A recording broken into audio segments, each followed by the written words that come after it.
सुप्रभात बच्चों, एक बार पुनः आपके समक्ष कक्षा 6 विषय हिंदी पाठ 5 अक्षरों का महत्व। पाठ 4 को फिलहाल अभी हम लोगों ने छोड़ दिया है। पाठ 4 को हम लोग बाद में करेंगे, क्योंकि वह कविता है।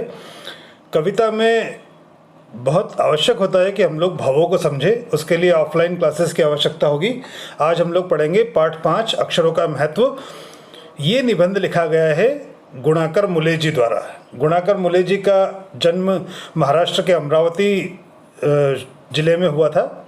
बाद में इलाहाबाद विश्वविद्यालय से उन्होंने एमए करा और उसके पश्चात वो दिल्ली में ही रहने लगे। थोड़ा सा मैं आपको अक्षर के महत्व के बारे में बता दूं। अक्षर क्या होते हैं? ध्वनियाँ निरर्थक भी हो सकती है, पर अक्षर जो होते हैं वह सार्थकता का प्रतीक है।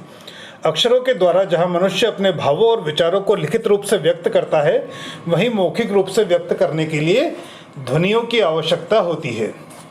भाषा की सबसे छोटी इकाई ध्वनि है। ध्वनियों की संगठित इकाई से अक्षर बनते हैं। अक्षरों द्वारा लिखकर अपने भाव व्यक्त किए जाते हैं और ध्वनियों द्वारा बोलकर। अक्षरों के बिना लिखा नहीं जा सकता। ध्वनियों के बिना बोलने की कल्पना नहीं की जा सकती है। चलिए आज हम लोग पढ़ते हैं अक्षरों का महत्व। अक्षरों की कहानी। यह पुस्तक अक्षरों से बनी है। सारी पुस्तकें अक्षरों से बनी हैं। तरह तरह की पुस्तकें, तरह तरह के अक्षर। दुनिया में अब तक करोड़ों पुस्तकें छप चुकी हैं। हजारों पुस्तकें रोज छपती हैं। तरह तरह के अक्षरों की हजारों की तादाद में रोज ही समाचार पत्र छपते हैं। इन सब के मूल में है अक्षर। हम कल्पना भी नहीं कर सकते कि यदि आदमी अक्षरों को न जानता तो आज हम इस दुनिया में क्या हाल होता। कोई कह सकता है कि हम अक्षरों को अनादिकाल से जानते हैं। अक्षरों का ज्ञान हमें किसी ईश्वर के से मिला है।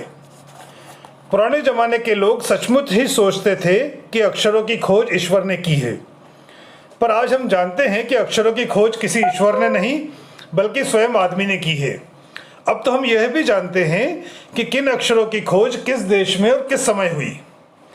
हमारी यह धरती लगभग 5 अरब साल पुरानी है।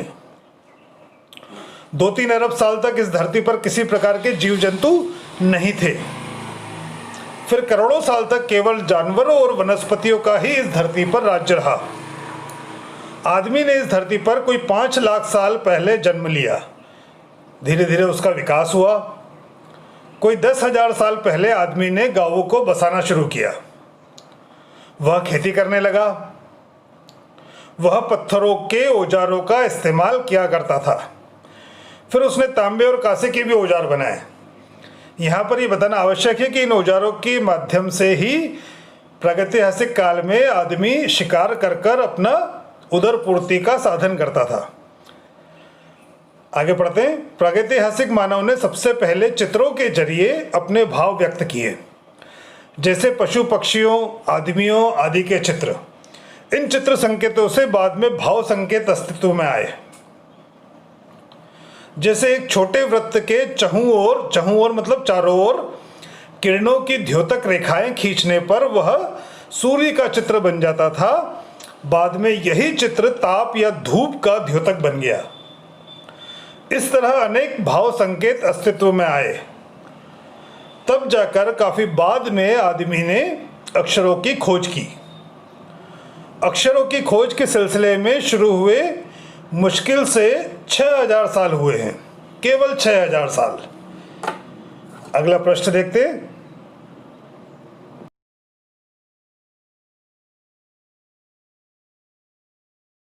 चलिए अगला प्रश्न। अक्षरों की खोज के साथ नए युग की शुरुआत हुई। आदमी अपने विचार और अपने हिसाब किताब को लिख कर रखने लगा। तब से मानव को सभ्य कहा जाने लगा। सभ्य मतलब शिष्ट, सज्जन या विनम्र।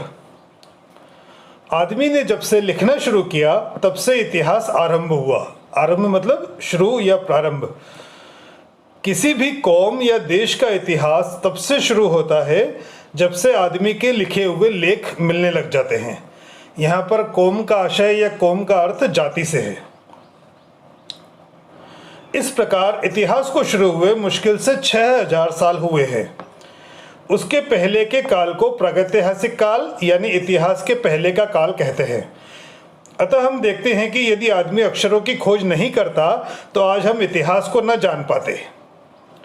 हम यह न जान पाते कि पिछले कुछ हजार सालों में आदमी किस प्रकार रहता था, क्या क्या सोचता था, कौन कौन राजा हुए इत्यादि। अक्षरों की खोज मनुष्य की सबसे बड़ी खोज है। अक्षरों की खोज करने के बाद ही मनुष्य अपने विचारों को लिखकर रखने लगा। इस प्रकार एक पीढ़ी का ज्ञान का इस्तेमाल दूसरी पीढ़ी करने लगी। अक्षरों की खोज करने के बाद पिछले 6000 सालों में मानव जाति का तेजी से विकास हुआ। यह महत्व है अक्षरों का और उससे बनी हुई लिपियों का। अतः हम सबको अक्षरों की कहानी मालूम होना ही चाहिए। आज जिन अक्षरों को हम लोग पढ़ते या लिखते हैं वे कब बनाए गए और किसने बनाए यह जानना जरूरी है भी।